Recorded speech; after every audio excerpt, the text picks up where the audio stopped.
Pasca kenaikan Yesus Kristus ke sorga, hal yang dilakukan para murid adalah memberitakan Injil di seluruh dunia, tetapi mulai dari yang terdekat terlebih dahulu. Pelayanan Injil atau pelayanan-pelayanan yang mereka lakukan, kita bisa lihat dalam pemberitaan firman, menyembuhkan orang sakit, memperhatikan orang-orang kekurangan atau janda-janda miskin, dan juga orang-orang yang sangat-sangat membutuhkan. Shalom teman-teman, selamat datang kembali di channel Bangkai Porohani. Selamat datang bagi teman-teman yang baru mengunjungi channel ini. Terima kasih bagi kalian yang selalu mensupport channel ini dari awal sampai hari ini. Karena jumlah anggota yang sangat terbatas membuat salah satu pelayanan mereka terabaikan, yaitu pelayanan kepada orang-orang miskin. Oleh sebab itu muncullah ide di mana para murid diminta untuk menambahkan anggota pelayanan mereka atau yang disebut dengan diaken. Usulan itu pun diterima oleh para murid dan mereka akhirnya mencari 7 orang pelayan Tuhan yang disebut dengan diaken. Akan tetapi mengingat pelayanan ini adalah pelayanan yang begitu terhormat untuk kemuliaan bagi nama Tuhan, maka ada syarat-syarat yang harus seseorang penuhi dalam pelayanan ini untuk menjadi diaken ini, teman-teman. Adapun syarat-syarat yang diberikan oleh para murid pada saat itu adalah yang pertama, harus orang baik, yang artinya rekam jejaknya atau rekam kehidupannya harus orang-orang yang dikatakan benar. Dan yang kedua, harus penuh dengan roh, yang artinya kehidupan pribadinya atau kehidupan rohaninya harus benar di hadapan Tuhan. Dan yang ketiga, harus penuh dengan hikmat. Dalam hal ini pasti berhubungan dengan nomor 2, di mana hubungan yang baik dan benar itulah yang akan menimbulkan hikmat-hikmat Tuhan di dalam diri seseorang sebagai pelayan Tuhan. Pada akhirnya mereka memilih ke-7 pelayan Tuhan yang disebut dengan diaken. Di antaranya adalah Stefanus, Filipus, Prokorus, Nikanor, Timon, Parmenas, dan Nikolaus dari Antioquia, seorang penganut agama Yahudi. Stefanus dengan arti nama mahkota, upah, atau hadiah adalah seorang pelayan Tuhan yang sangat dikatakan pemberani dan pelayanannya sangat berpengaruh bagi iman Kristen. Nama Stefanus pertama kali muncul dalam Alkitab yang terdapat dalam Kitab Kisah Para Rasul pasal yang ke-6 ayat yang ke-5 dan terakhir disebut dalam Kisah Para Rasul pasal yang ke-22 ayat yang ke-20. Fakta yang pertama, kisah Stefanus tercatat di dalam Alkitab. Kita bisa melihat namanya dicatat dalam Alkitab, terkhusus dalam Kitab Kisah Para Rasul. Hal ini kita bisa menggambarkan bahwa begitu pentingnya kisah Stefanus ini bagi iman Kristen. Nama Stefanus ini adalah sosok pemberani dalam memberitakan Injil. Dia bahkan tidak segan-segan menegur yang salah. Dia tidak segan-segan menyampaikan kebenaran Injil yang sesungguhnya.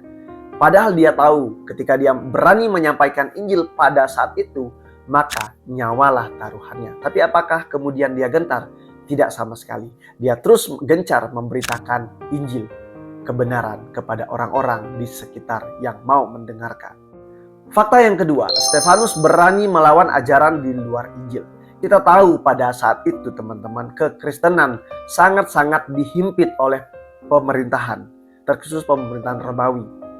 Banyak orang yang takut sekali menyatakan imannya kepada Yesus Kristus karena memang takut dieksekusi atau dihukum atau bahkan dibunuh, teman-teman. Tetapi yang menjadi pertanyaan kita adalah bagaimana mungkin seorang Stefanus yang biasa-biasa saja, sama seperti kita, dia adalah manusia, begitu berani menyampaikan Injil kebenaran di tengah-tengah orang-orang yang mengancam nyawanya. Jawabannya cuma satu. Karena salah satu syarat yang dimiliki oleh Stefanus tadi, yaitu dipenuhi dengan roh dan dia penuh dengan hikmat Allah. Maka segala sesuatu yang keluar dari mulut Stefanus itu berasal dari Roh Kudus. Sehingga hal ini membuat dia sangat-sangat berani untuk menyampaikan Injil kebenaran. Fakta yang ketiga, Stefanus diseret keluar untuk dihakimi. Kita melihat sebagaimana mestinya diceritakan dalam Alkitab, bahwa Stefanus ini ketika dia menyampaikan Injil kebenaran dan menegur orang-orang Yahudi pada saat itu, banyak orang yang tidak suka, termasuk orang-orang yang bercakap dengan dia, orang-orang yang bertanya jawab, orang-orang yang berdialog, orang-orang yang berdiskusi atau berdebat sama Stefanus, dan mereka ini semua tidak sanggup menjawab apa yang dijelaskan oleh Stefanus. Seperti yang kita tahu teman-teman, apa yang disampaikan Stefanus kepada orang-orang Yahudi atau imam-imam kepala pada saat itu tidak bisa dibantah oleh mereka satupun.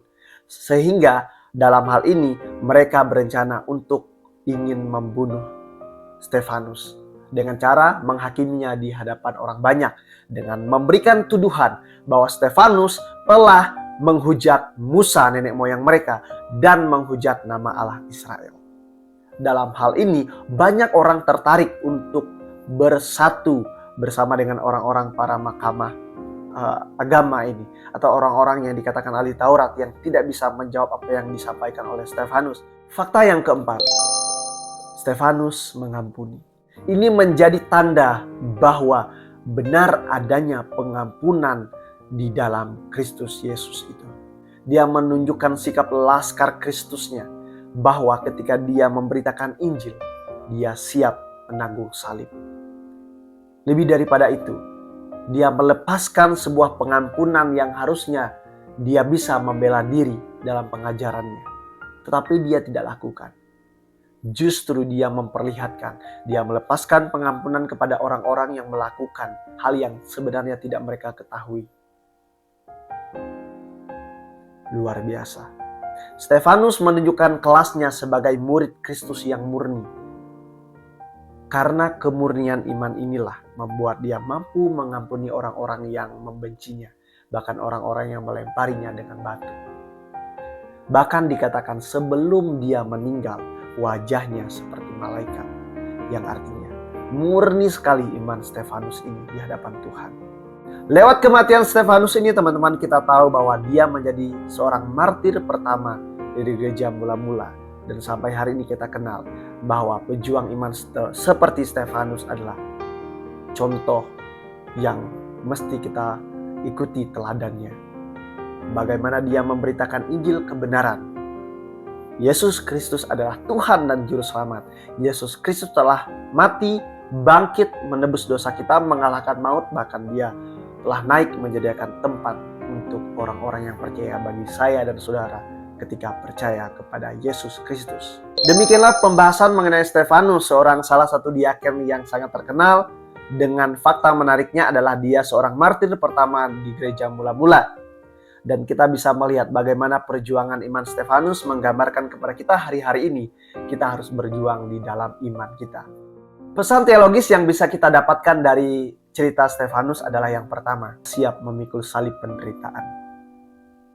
Memang tidak mudah menyatakan bahwa saya adalah orang yang percaya bahwa Yesus Kristus adalah Tuhan dan Juru Selamat. Percaya kepada Yesus Kristus adalah Tuhan dan Juru Selamat adalah suatu kebodohan bagi dunia.